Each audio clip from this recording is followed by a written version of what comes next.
자, 요한계시록 6장 1절부터 2절 두 절을 우리 같이 합독을 하시겠습니다. 요한계시록 6장 1절 2절입니다. 시작.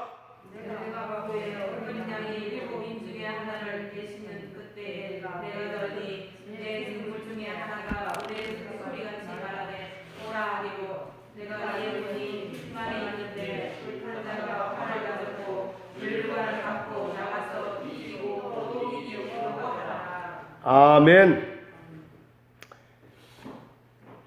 요한계시록은 1장부터 22장까지 있습니다.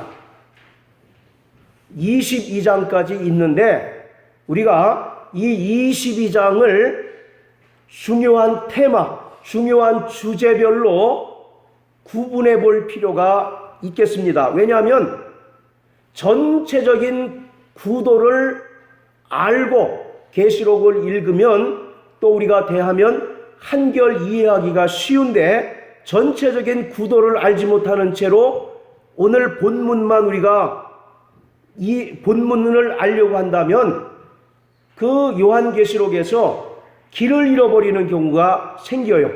요한계시록 자체가 수많은 상징 언어로 기록이 되어 있기 때문에 자칫 잘못하면 전혀 엉뚱한 방향으로 해석이 되는 그런 경우가 많습니다. 그렇기 때문에 우리가 전체적으로 요한계시록의 큰 테마, 주제별로 기록된 순서를 알고 있는 것이 훨씬 우리에게 이 요한계시록을 아는 데 있어서 유익하다라고 말씀드릴 수 있습니다. 그래서 첫 번째는 7교회의 이야기가 시작이 되죠.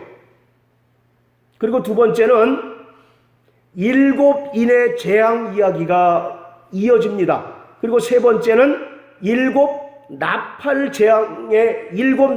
재앙의 이야기가 이어지고 네 번째로는 7 대접의 재앙 이야기, 그리고 그 다음에는 바벨론의 멸망 이야기가 나옵니다. 그리고 그 다음에는 어린 양의 혼인잔치 이야기, 그리고 그 다음에 천년왕국 이야기가 나오고, 그리고 그 다음에는 새하늘과 새 땅 이야기가 나옵니다. 그리고 마지막 22장에 아멘 주 예수여 오시옵소서라고 하는 그런 이야기로 고백으로 계시록이 끝나요. 이와 같이 계시록은 전체적인 이러한 기록의 순서로 진행이 되고 있는 것을 우리가 알 필요가 있습니다. 금방 말씀드린 그런 그 순서에 의해서 계시록이 기록이 되어 있는데 거기에 공통되는 숫자가 7이라고 하는 숫자가 나오지요. 바로 이 계시록은 7이라고 하는 숫자하고 굉장히 친하다. 교회도 몇 개 교회입니까? 7개 교회. 그리고 재앙도 7개 인재앙, 7개 나팔 재앙, 7 대접 재앙, 전부 다 이렇게 7과 7과 관련된 그런 내용들이 많이 기록이 되어 있습니다. 그리고 그 가운데 오늘 이 6장부터 8장 6절까지는 7인의 재앙 이야기가 진행이 됩니다. 자, 우리 한번 8장 6절을 한번 보세요. 계시록 8장 6절.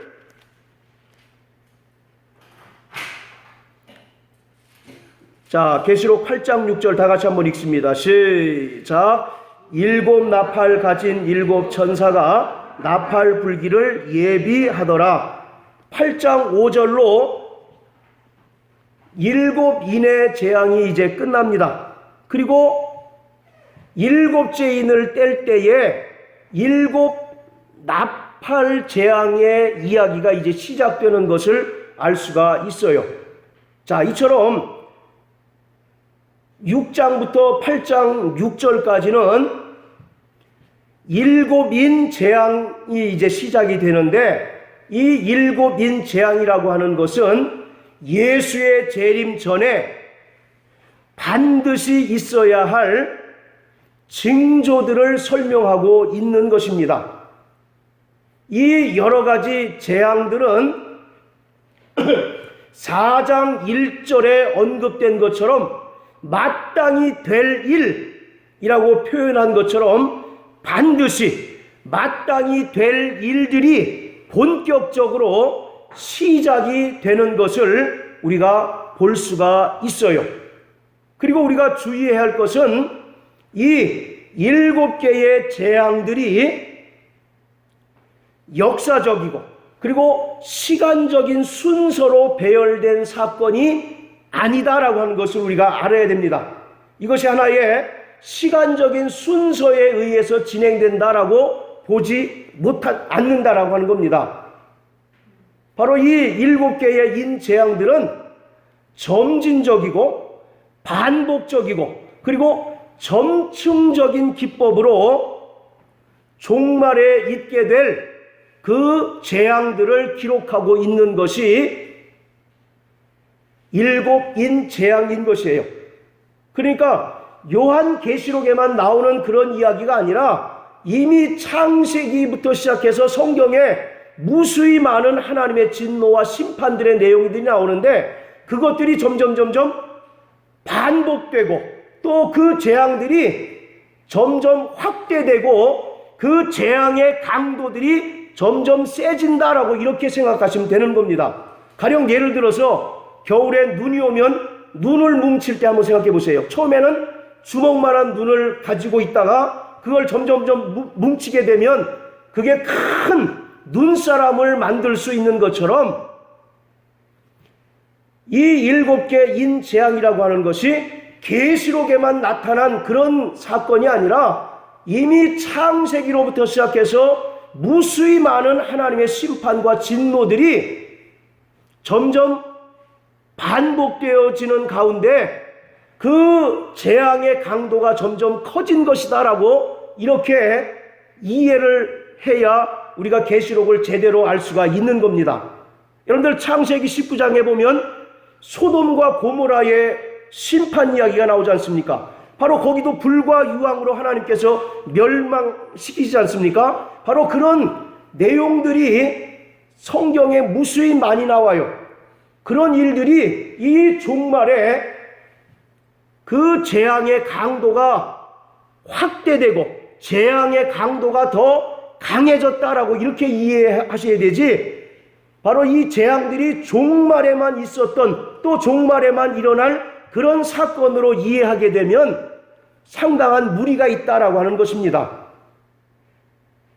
그런 측면에서 이 7인 재앙과 7 나팔 재앙 또 7 대접 재앙은 계속 반복되는 거예요. 그리고 그 재앙의 강도가 점점 어떻게 됩니까? 더 강해지고 그 심판의 강도가 점점 강해진다라고 우리가 이렇게 이해를 해야 하는 거예요. 그리고 아까도 말씀드린 것처럼 7개 인재앙이 끝나면 바로 나팔 재앙이 시작되고 나팔 재앙이 끝나면 7 대접 재앙이 시작이 되는데 7번째 인을 뗄 때에 7 나팔 재앙이 시작이 되는 겁니다. 그리고 7번째 나팔을 불 때 7 대접 재앙이 시작이 되는 거예요. 그러니까 이것이 계속 연속된다라고 하는 그런 의미로 이해하시면 되는 거예요. 자, 우리 한번 계시록 14장 한번 다 같이 보십니다. 계시록 14장.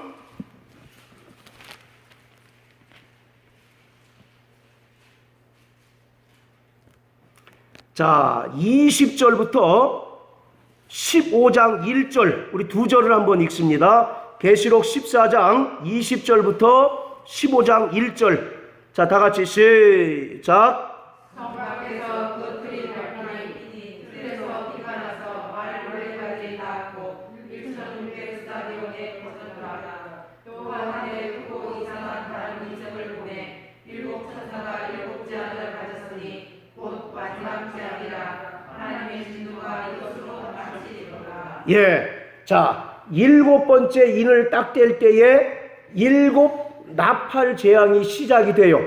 계시록 8장 6절에. 그리고 또 7번째 나팔을 불게 될 때 7 대접 재앙이 시작되는 것을 우리가 볼 수가 있는 거예요. 그래서 우리가 이 7인의 재앙, 7 나팔 재앙, 또 7 대접 재앙들이 굉장히 복잡하고 난해하다라고 이렇게 이해하기 쉬운데, 실은 이 7인의 재앙들을 우리가 이해하게 되면 그 나중에 나오는 나팔 재앙이나 대접 재앙들은 상대적으로 쉽게 이해할 수 있다라고 하는 것을 우리가 알아야 되는 겁니다. 그리고 분명히 우리가 알 것은 이 7인의 재앙은 주님 재림 전에 환란이 있게 될 터인데, 환란 전에 있을 징조들이다라고 하는 사실을 우리가 염두에 둬야 되는 겁니다. 자, 우리 한번 구약성경 스가랴서 12장을 한번 다 같이 보시겠습니다. 구약성경 스가랴서 12장, 말라기서 바로 앞에 있는 스가랴서 12장,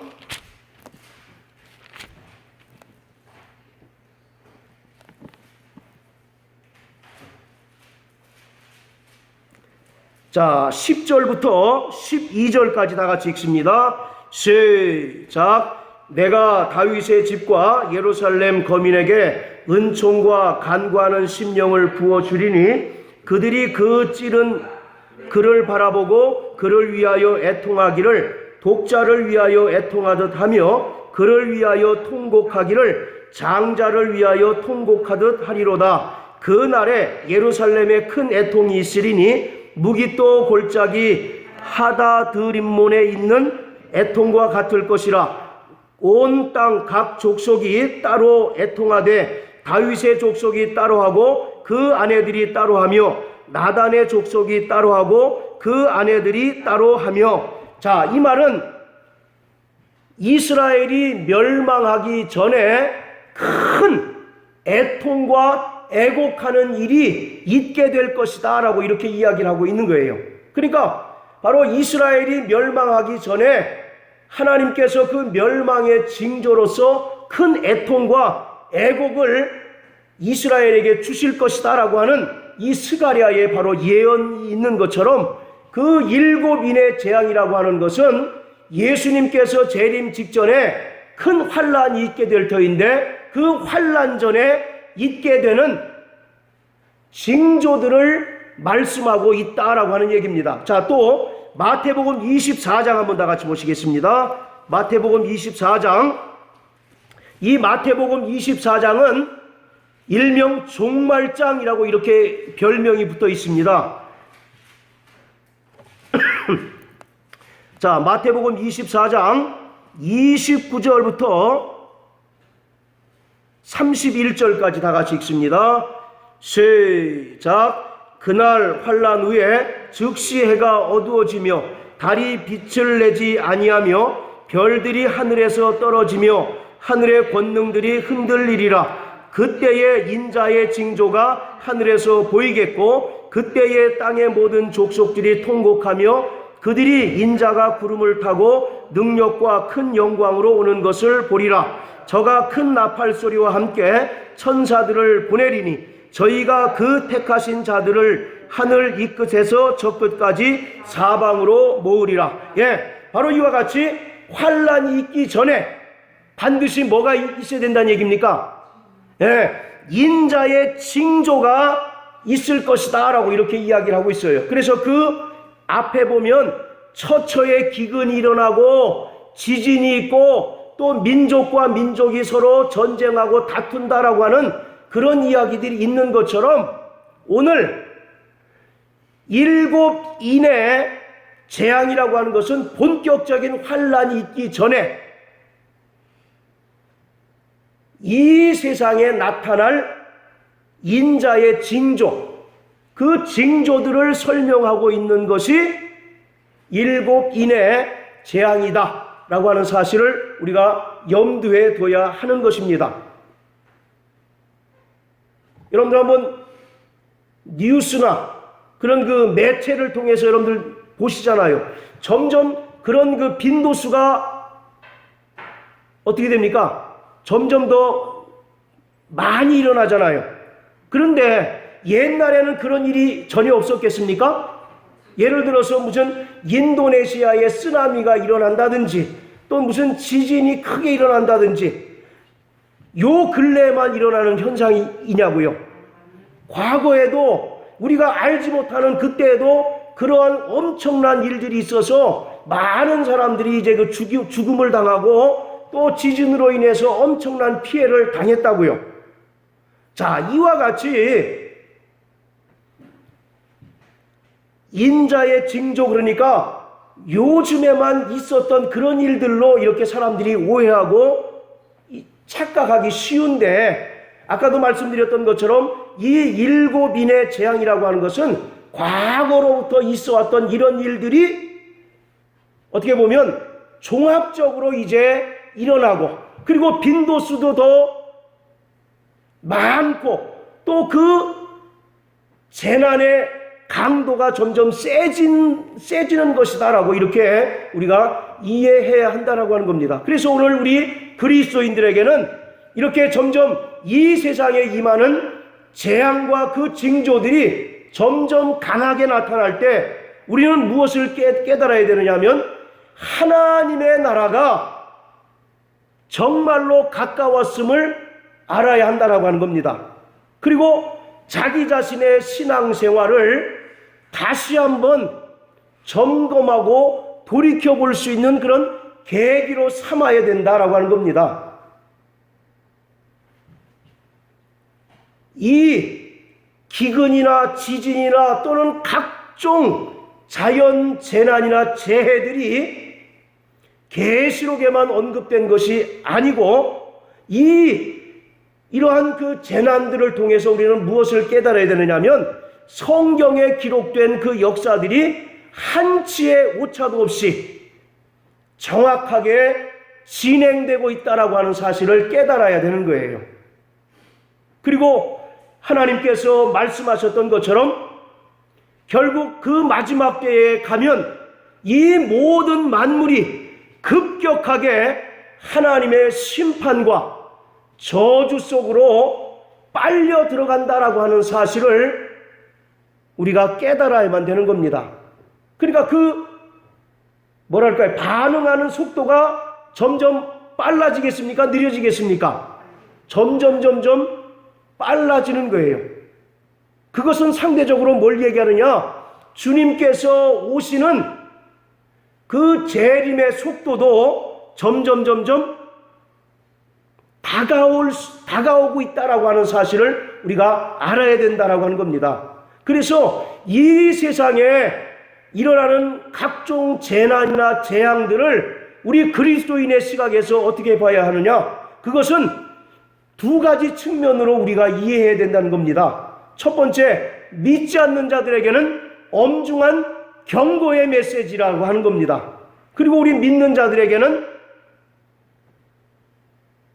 성화의 기회, 성화의 수단으로 삼아야 된다라고 하는 거예요. 오늘 우리가 예수를 믿음으로 말미암아 장차 임박할 하나님의 그 진노에서 건짐을 받았으니 우리가 참으로 복 있는 자다라고 하는 사실을 깨닫고, 그리고 거기서 끝나는 것이 아니라 이제 더욱더 정말 하나님의 말씀에 순종하고 또 하나님의 자녀로서의 삶을 살아낼 수 있도록 우리가 결단하는 그러한 계기로 삼아야 된다라고 하는 겁니다. 그래서 믿지 않는 자들에게는 이것이 하나의 엄중한 경고이겠지만, 오늘 우리 믿는 자들에게는 우리가 정말 하나님의 자녀, 하나님의 백성으로서 그 삶이 하나님의 자녀로서의 합당한 삶을 살 수 있도록 결단하고 다짐하는 성화의 기회로 삼을 때 우리는 주님을 기쁨으로 맞이할 수 있게 되는 것이에요. 창세기 19장 14절에 보면 하나님께서 소돔과 고모라에 불과 유황으로 멸망하실 것을 롯에게 이제 전달해 줍니다. 그래서 이 롯이 그 가족들을 데리고 이제 도망가려고 해요. 그 사위들에게 그 사실을 알리니까 사위들이 뭐라고 얘기합니까? 그 이야기를 농담으로 여겼다라고 이렇게 이야기를 하고 있습니다. 여러분들, 세상 종말, 예수님의 재림, 불신자들 관심 있겠습니까? 없겠습니까? 그 별로 관심이 없다고요. 불신자는 차치하더라도 교회를 다니고 또 신앙생활 한다는 사람조차도 요즘은 예수님의 재림이니 종말을 공연히 지어낸 얘기쯤으로 생각하는 사람들이 너무나 많다라고 하는 겁니다. 마치 롯의 그 사위들이 불과 유황으로 곧 하나님께서 이 도시를 멸망시키실 거야, 그러므로 우리가 빨리 도망해야 된다라고 할 때에 그 이야기를 농담으로 여겼던 것처럼 오늘 믿는 사람들 중에도 하나님의 거대한 시간표가 곧 이루어질 것이다라고 하는 사실을 영적으로 깨닫지 못하고 여전히 나태하고 여전히 게으름 속에서 살아가는 사람들이 너무나 많다라고 하는 것입니다. 그래서 오늘 우리 그리스도인들에게 절실하게 필요한 것은 주님의 음성을 듣는 영적인 귀가 필요한 것이에요. 또 오늘 우리는 이 세대를 분별할 수 있는 영감이 절대적으로 필요한 때가 오늘 이때라고 하는 사실을 우리가 분명히 깨닫게 되시기를 주님의 이름으로 축복합니다. 예수님께서 말씀하잖아요. 너희가 천기는 분별할 수 있으면서도 어떻게 이 세대를 분별하지 못하느냐라고 이와 같이 책망하셨던 것처럼 오늘 우리는 이 세상에서 일어나는 모든 일련의 사건들, 일련의 일들을 통해서 무엇을 깨달아야 되느냐면, 주님의 재림과 아울러 영원한 하나님의 나라가 도래할 때가 실로 멀지 않았다라고 하는 사실을 깨닫고 자신의 믿음을 점검하고 또 자신의 영적인 상태를 점검함으로써 주님께서 장차 영광 중에 임하실 때에 그분을 볼 수 있는 그 영광스러운 믿음의 자녀로 자신을 단장하고 자신을 믿음으로 꾸미는 것이 대단히 중요하다라고 하는 사실을 말씀하고 있는 거예요. 그래서 오늘 이 7 인의 재앙이 그래서 중요한 겁니다. 교회를 핍박하는 로마 황제에게는 경고를 주시기도 하시지만 그 지상에서 로마 황제의 그 앞지 아래에 있는 7 교회에게는 이러한 재앙들을 시작으로 해서 하나님의 악의 세력에 대한 심판이 곧 시작될 터이니 너희는 어떻게 하라고요? 조금만 참고 인내하고 견뎌라. 그리하면 저 영원한 새하늘과 새 땅이 너희에게 도래할 것이다 라고 하는 바로 희망의 메시지인 것입니다. 그래서 우리 그리스도인들은요, 막연하게 이런 그 자연재해나 또는 재앙들을 두려움의 시각으로 바라볼 것이 아니라 한편으로는 하나님의 나라가 속히 임할 것이라고 하는 그 믿음으로, 또 한편으로는 자기 자신의 신앙을 점검하는 그런 점검의 수단, 점검의 기회로 삼는 자가 바로 복 있는 자인 것을 믿으시길 주의 이름으로 축원합니다. 자, 다시 계시록 6장으로 돌아가서요. 자, 이 계시록 6장 1절부터 8절까지는 사도 요한이 환상을 보고 있는데 어떤 환상이냐면 어린 양이 드디어 인을 뗍니다. 인을 뗄 때에 보좌 주변에 있던 4 생물 중 하나가 사도 요한에게 오라! 이와 같이 그 명령을 합니다. 그리고 이어서 사도 요한이 어떤 환상을 보느냐면 4마리의 말을 보고 있어요. 그 첫 번째 말이 어떤 색입니까? 흰색. 그리고 두 번째로는, 자, 한번 보세요. 자, 4절에 보면 어떤 말이 나옵니까? 붉은 다른 말이 나왔다. 그리고 자, 5절에 보면 어떤 말? 검은 말이 나오는데 그 탄자가 손에 저울을 가졌다. 그리고 자, 8절에 보면 어떤 색 말이 나옵니까? 청황색 말이 나온다. 그 탄자의 이름은 사망이니 음부가 그 뒤를 따르더라. 이렇게 얘기합니다. 자, 그래서 이 1절부터 8절까지는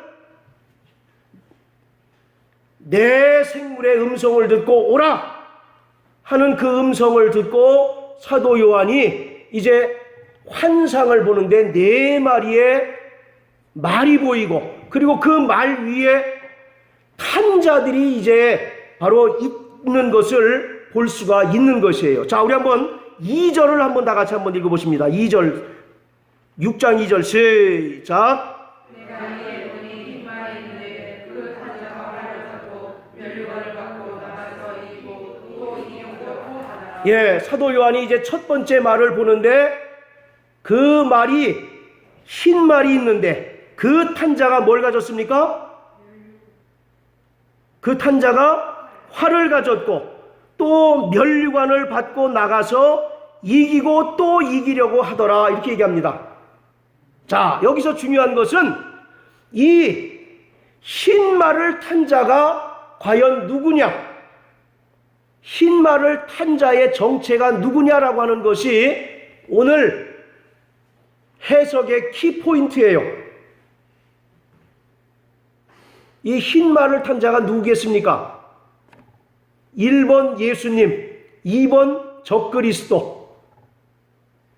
자, 1번이라고 생각하시는 분, 1번이 뭐라고 그랬습니까? 예수님. 1번 예수님. 자, 2번 적그리스도. 적그리스도로 배웠죠? 예. 자, 우리 요한 형제는 누구 같아요, 이게? 50% 확률이 있어요, 50%.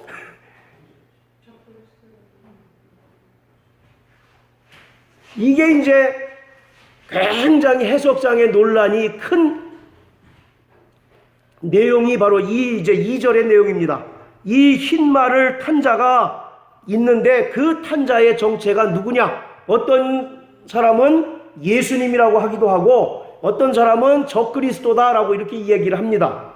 왜냐하면 지금 이 6장 2절과 아주 흡사한 모양이 계시록 19장에 또 언급이 되어 있어요. 자, 우리 한번 여기 손으로 표시해 놓으시고 계시록 19장 한번 보십니다. 계시록 19장.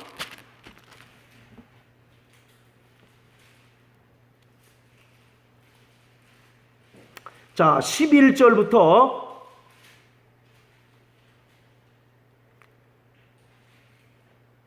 12절 두 절만 일단 한번 읽습니다. 시작.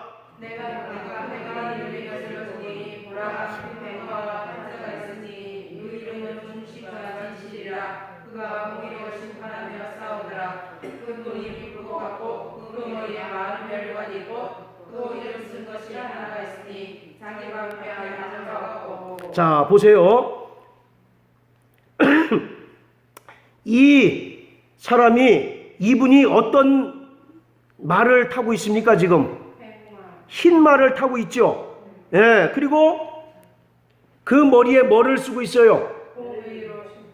그 머리에 면류관을 쓰고 있죠. 어떻습니까? 그 6장 2절에 나오는 그 존재하고 모양이 굉장히 흡사하죠. 흰 말을 타고 또 면류관을 쓰고 있다라고 하는 그런 측면에서 굉장히 흡사해요. 그래서 이 6장 2절하고 19장의 이 인물을 동일인으로 봐서 예수님이다 라고 이렇게 이제 그 주장하는 사람들이 있습니다. 자, 보세요. 동일한 존재겠어요? 다른 존재겠어요? 아니에요. 어떤 의미에서, 어떤 면에서? 여기 그가 공의로 심판하며 싸우더라고 했잖아요. 중심과 중심이라고. 예. 자, 다른 이유들을 설명을 해드리겠습니다. 자, 6장 2절에 보면 먼저 그 흰 말을 타고 있는 자가 그 면류관을 쓰고 있죠. 그 면류관은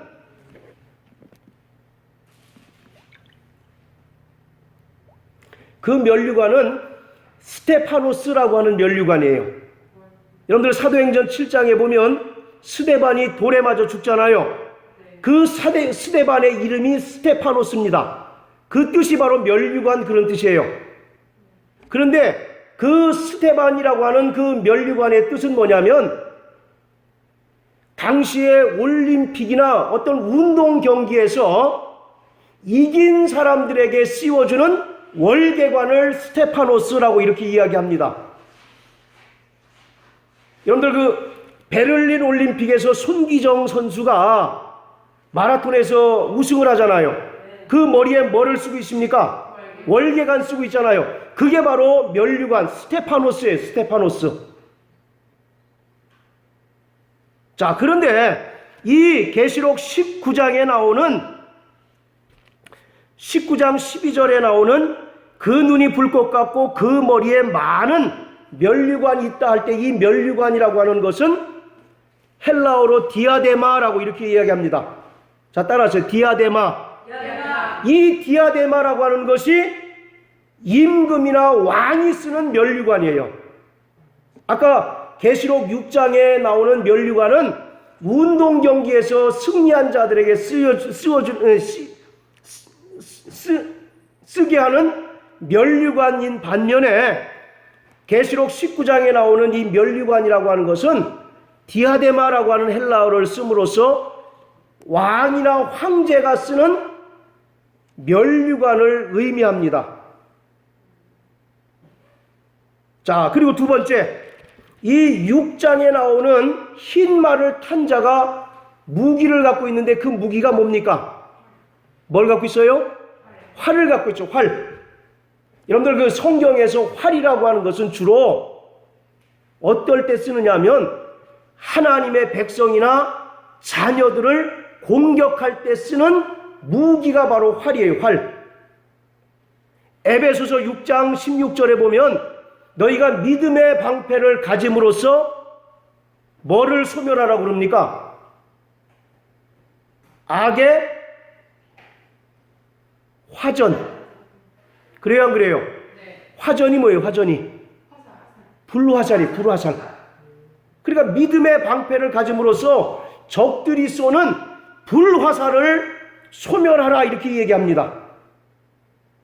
자, 그리고 에스겔서 39장 한번 보십니다.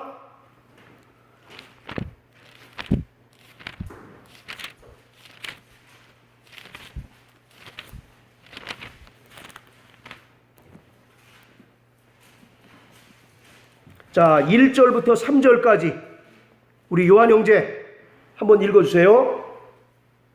그러므로 인자야 너는 곡을 쳐서 예언하여 이르기를 주 여호와의 말씀에 로스와 메섹과 두발 왕 고가 내가 너를 대적하여 너를 돌이켜서 이끌고 먼 북방에서부터 나와서 이스라엘 산 위에 이르러 내 활을 쳐서 내 왼손에서 떨어뜨리고 내 살을 오른손에서 떨어뜨리리니. 자, 보세요. 로스와 메섹과 두발왕 곡이 이스라엘을 치는데 그 무기가 뭡니까? 활이에요. 활. 그래서 성경에서 이 활이라고 하는 것은 주로 부정적인 그런 의미로 하나님의 백성들이나 하나님의 자녀들을 공격할 때 쓰는 무기가 바로 활입니다. 활. 자, 그리고 또 결정적인 증거 한번 또 보여드릴게요. 계시록 9장입니다.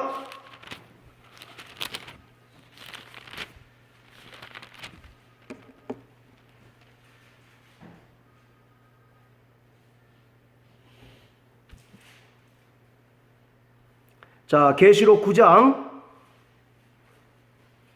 자, 10절, 11절. 우리 두 절 읽습니다. 시작. 또 정갈과 같은 고리와 솟는 살이 있어 그 고리에는 5살 동안 상사를 일하게 하는 사제가 있더라. 저희의 이름이 있음이니 두 명에게 나타나더라. 깊이 이름으로 나와 그리와 본인을 땅의 별명으로 아볼루온이라 불리라. 예, 거기 아볼루온이라고 하는 사람 있죠. 아볼루온. 네. 아볼루온이라고 하는 것이 뭐냐면 아폴로 신을 얘기해요. 아폴로 신. 그리스 신화에 아폴로 나오죠. 아폴로 신이 갖고 있는 무기가 뭡니까? 활이죠, 활. 그래서 바로 전갈과 같이 쏜다라는 얘기는 활로 하나님의 자녀들을 해하는 것을 지금 상징적으로 표현하고 있어요. 그리고 실제적으로 이 계시록이 쓰일 당시에 로마 황제들은 활을 상징적으로 가지고 다녔답니다. 왜냐하면 자기가 아폴로 신의 후예로서 자신도 신적인 존재라고 하는 것을 과시하기 위해서 활을 지니고 다녔대요.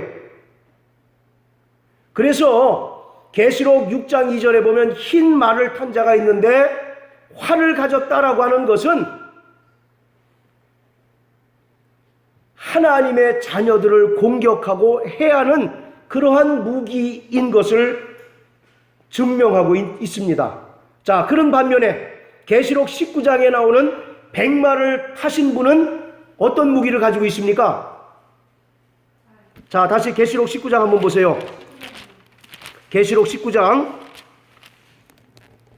자, 어떤 무기를 갖고 있습니까? 15절에 계시록 19장 15절 그 입에서 뭐가 나와요? 이한검, 날카로운 검이 나왔다라고 이렇게 얘기합니다. 여러분들 성경에서 날카로운 검은 뭘 얘기합니까? 하나님 말씀이죠. 분명히 이렇게 달라요. 자, 그래서 첫 번째 그 면류관도 분명히 같습니까? 다릅니까? 달라요. 그리고 그가 가지고 있는 무기도 이렇게 분명히 구분이 되고 있어요. 자, 그래서 결론은 계시록 6장 2절에 나오는 흰 말을 탄 자와 19장에 나오는 백마를 탄 자가 같은 존재입니까? 다른 존재입니까? 다른 존재예요. 계시록 19장에 나오는 분은 예수 그리스도이십니다. 자, 그렇다면 계시록 6장에 나오는 존재는 누굴까요? 적그리스도다라는 건 얘기예요. 자, 6장으로 다시 돌아갑니다. 자, 흰 말이 있는데 그 탄 자가 활을 가졌고 면류관을 받고 나가서 그가 활을 가지고 어떤 이제 일을 합니까? 또 이기고 또 이기려고 하더라. 누구를 지금 이기려고 하는 겁니까? 누구를? 그렇죠. 하나님의 자녀들을 완전히 집어삼키려고 하는 거예요. 그런데 문제는 이겼습니까? 아니면 이기려고 하는 거예요. 결국은 이기지 못한다라는 얘기예요. 자, 그래서 첫 번째 인을 뗐을 때 흰 말 탄 자가 나왔는데 그는 틀림없이 적그리스도다라는 얘기입니다. 오늘 논란의 종지부를 찍습니다. 자, 이 흰 말 탄 자가 적그리스도인 두 번째 증거가 있어요. 그 뒤에 붉은 말 나오고 검은 말 나오고 그 다음에 청황색 말이 나오죠. 자, 한결같이 이 붉은 말, 검은 말, 그 다음에 청황색 말은 우리에게 유익한 존재입니까? 아니면 우리를 해하는 존재로 묘사하고 있습니까? 붉은 말은 뭐를 상징합니까? 붉은 말 4절 보세요. 4절 서로 죽이게 하고 또 큰 칼을 받았다. 전쟁신이에요. 전쟁신, 쉽게 얘기해서. 자, 그리고 5절에 보면 검은 말이 나오는데 그 탄 자가 손에 뭘 갖고 있어요? 저울. 이거는 나중에 또 구체적으로 설명드릴 기회가 있겠지만 기근을 상징합니다. 기근. 자, 그리고 네 번째 말, 청황색 말이 나오는데 그 탄 자의 이름은 사망이니 음부가 그 뒤를 따른다. 자, 한결같이 우리 믿는 사람들에게 유익한 존재입니까? 아니면 해로운 존재예요? 자, 보세요. 이 사도 요한이 네 말을 보는데 그 네 말이 똑같은 어쨌든 우리 믿는 사람들 입장에서는 다 해로운 존재인 것 아니겠습니까? 그래요, 안 그래요? 생각해 보세요. 첫째 말 탄 사람은 유익한 존재고 나머지 세 말에 탄 사람은 우리를 해롭게 한 존재다. 그럴 수 있어요, 없어요? 성경 해석에 일관성이 있어야 되겠죠. 그러니까 첫 번째 말 탄 자가 유익한 존재면 뒤에 세 말 탄 존재도 어떤 존재여야 됩니까?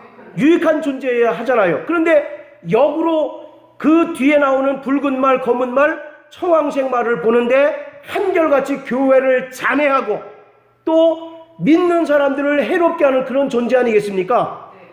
그것만 보더라도 첫 번째 존재가 예수님일 수 없다라고 하는 것을 알 수가 있는 거죠. 그리고 그 구체적으로 가지고 있는 어떤 무기나 시장하고 있는 모습을 통해서도 이가 틀림없이 예수님은 아니고 바로 적그리스도다라는 얘기예요. 자, 그렇다면 적그리스도가 왜 첫 번째 인을 뗄 때에 나올까요?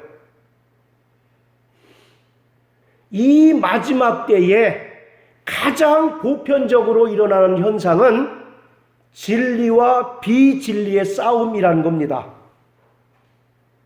그 모습이 적그리스도의 모습이 어떻습니까? 예수님과 비슷해요, 달라요? 딱 언뜻 보기에는 비슷하잖아요. 흰 말도 탔겠다, 무기도 가지고 그 머리에 면류관 쓴 것까지도 비슷해요. 그래서 영적인 분별력이 없는 사람은 저가 그리스도인가 보다라고 그에게 미혹될 수 있다라는 얘기입니다. 그래서 이 마지막 때에 가장 일반적으로 가장 보편적으로 일어나는 현상은 진리와 비진리의 싸움인 것입니다. 그런데 결국은 누가 이긴다는 얘기입니까? 진리, 곧 말씀이 이긴다라고 하는 것을 우리에게 가르쳐주고 있는 것입니다. 그러므로 진리편에 서시길 주의 이름으로 축복합니다. 마지막 때가 되면 적그리스도와 거짓 선지자들은 다른 영, 다른 예수, 다른 복음으로 믿는 자들을 미혹함으로써 믿는 자들을 진리에서 떠나게 하고 그 있는 믿음마저도 빼앗는 자가 바로 적그리스도와 거짓 선지자인 것입니다. 그리고 데살로니가 후서 2장에 보면 마지막 때에 불법의 사람, 곧 멸망의 아들들이 나타나서 성도들을 핍박하고 또 미혹해 함으로써 많은 사람이 뭐하게 한다고요? 미혹함으로써 배도하는 일이 있다라고 이렇게 이야기하고 있습니다. 여기서 불법의 사람, 곧 멸망의 아들은 적그리스도를 이야기하고 있어요. 자, 우리 데살로니가 후서 2장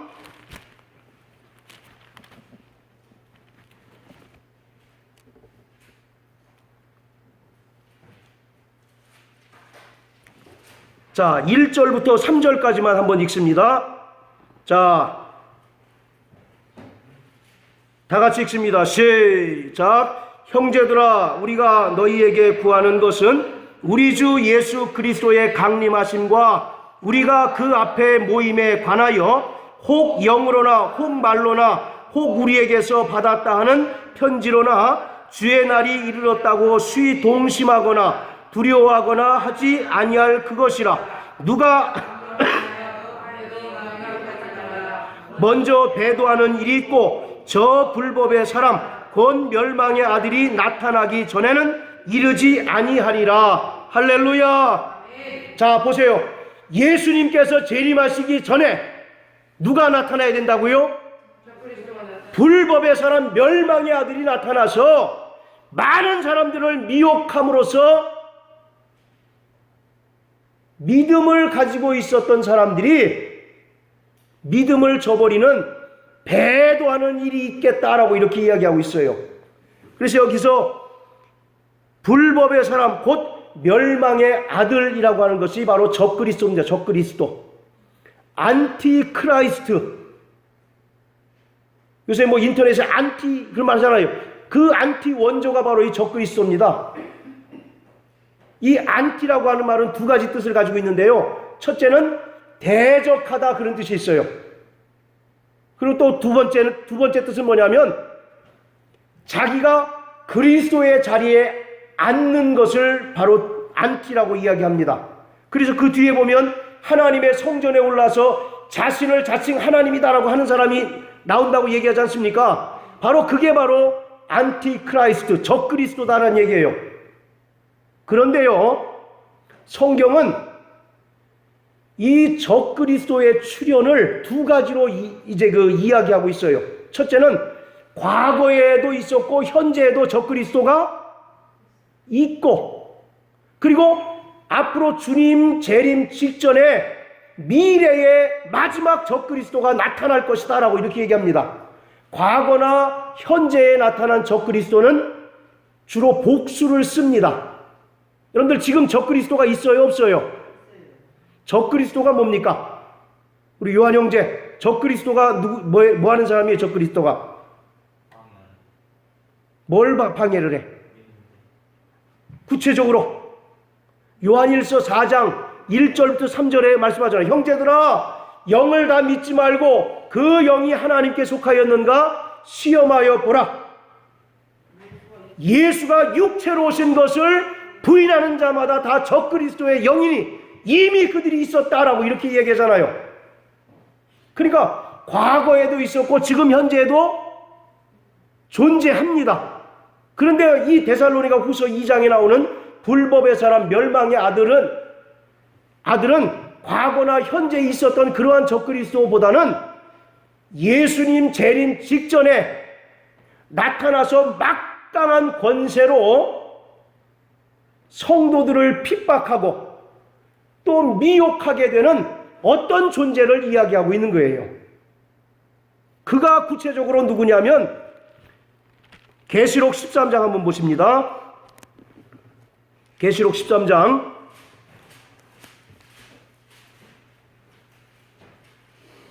자 1절만 읽습니다. 1절만 시작.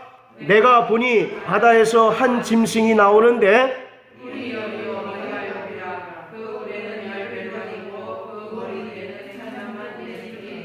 자 11절 시작.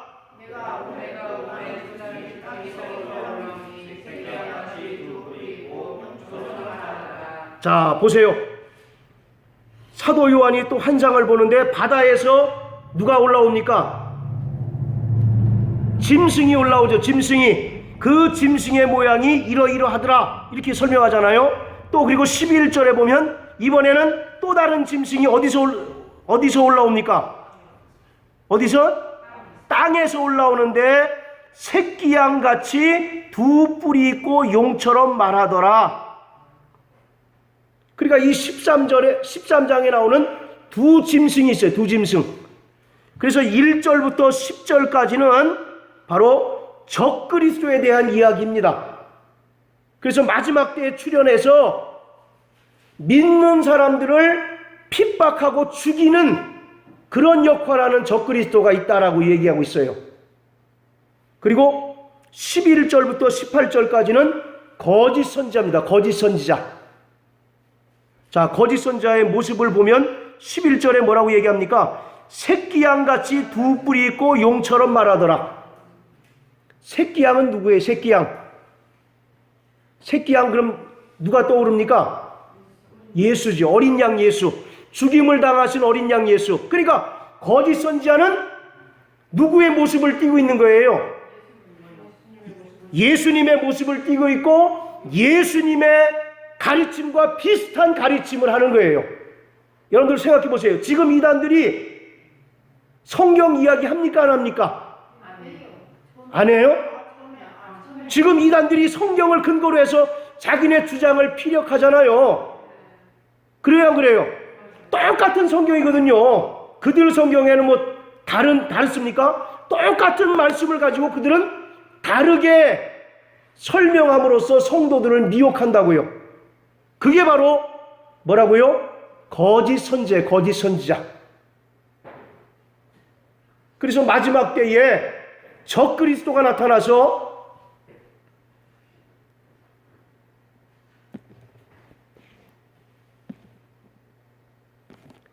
10절에 보면 사로잡는 자는 사로잡힐 것이고 칼로 죽이는 자는 자기도 마땅히 칼에 죽으리니 성도들의 인내와 믿음이 여기 있다. 그러니까 적그리스도가 나타나서는 성도들을 막 잔해하는 겁니다. 죽이는 거예요. 그러니까 쉽게 얘기해서 지금 이슬람 사람들이 하는 그런 행동을 한다는 얘기죠. 그 사람들 뭐 참수하잖아요. 참수. 그 사람들이 참수할 때 일말의 양심의 가책을 느끼겠습니까? 안 느끼겠습니까? 왜 안 느낄까요? 그것이 바로 그들의 신의 뜻이라고 생각하기 때문에 그들은 할 수만 있으면 잔인하게 난폭하게 죽이려고 연구를 하고 있어요. 그들이 바로 적그리스도고, 그리고 거짓 선지자는 예수와 비슷한 모양을 띠고 또 비슷한 복음을 가르쳐요.